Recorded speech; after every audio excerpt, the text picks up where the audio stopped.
आरती से मिले पप्पू यादव बोले, प्रेमियों की आजादी छीनने वालों अब तुम्हारी खैर नहीं। हत्यारा पताल में भी छिपा होगा तो उसे खींचकर कड़ी सजा दिलाएंगे। इस घटना में मुख्यमंत्री तक को हिला देंगे। इन रूढ़िवादी सोच रखने वाले लोग संभल जाए। रूढ़िवादी सोच रखने वाले लोगों ने अपनी ईगो के चलते छोटू की हत्या की है। दो प्रेमी के विचारों की आजादी छीन ली गई है। इस बेटी के जज्बात एवं हिम्मत को मैं सलाम करता हूँ। उक्त बातें पूर्व सांसद और जाप प्रमुख राजेश रंजन उर्फ पप्पू यादव ने कही। बुधवार को भड़गामा प्रखंड स्थित रहड़िया गांव पहुंचे पप्पू यादव ने मृतक प्रेमी छोटू की प्रेमिका आरती से मुलाकात की। वहीं छोटू के माता पिता और प्रेमिका आरती से मिलकर उनका ढाढ़स बंधवाया। उनके साथ ही कहा कि वे छोटू के हत्यारों को सजा दिलाने के लिए हर एक कदम उठाएंगे। उन्होंने कहा कि आरती कुमारी बिन बिहाय विधवा की जिंदगी अपनाकर अपने ससुराल में सिसक कर जीने को मजबूर है। आरती के भरण पोषण के लिए मैं नौकरी दिलवाने का प्रयास करूंगा। जाप सुप्रीमो ने आगे कहा कि इस तरह की हृदय विदारक घटना से शर्मसार हूँ। बिहार जल रहा है। बिहार में अपराधी बेलगाम हो चुके हैं। बिहार में हत्या, लूट, दुष्कर्म जैसी घटनाएं लगातार हो रही है। सत्ता पक्ष विपक्ष मूक दर्शन बना बैठा है। आम लोग भय के माहौल में जीने को विवश है। इस हत्याकांड में जो भी संलिप्त है मैं उन्हें कड़ी से कड़ी सजा दिलाऊंगा। यह मेरा वादा है। वातावरण हमें बनाना चाहिए था। हम पंचायती करते, समाज के लोगों को, बुजुर्गों को बैठाते और उस तहत हम बात करते कि इसका सॉल्यूशन क्या है।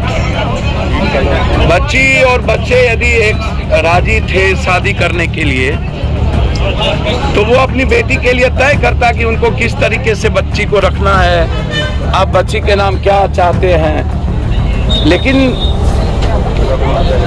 एक मासूम बच्चे का जिस तरीके से ईगो में, अहंकार इसको मैं कहूंगा कि इतना बड़ा ईगो और भीतर में डर ना हो सोसाइटी का, और इस घटना को लेकर के जिस तरीके से बिहार के लगभग यूथ के खास तौर पर अररिया, मधेपुरा, सहरसा, सुपौल के यूथ के जहन में यह बात, इस तरह की चीजें जिनकी ये लोकतंत्र नहीं है। हम ऐसे ही इसीलिए हम बार बार लड़ते हैं और हम कहते हैं कि लोकतंत्र का मिजाज क्या है।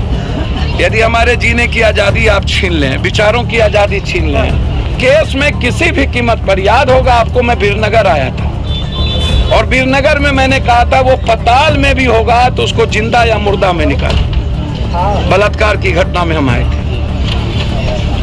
एसपीडी ट्रायल मैंने उसकी करवाई, डिस्ट्रिक्ट जज साहब से बातचीत हुआ, हाईकोर्ट में मैंने डाला।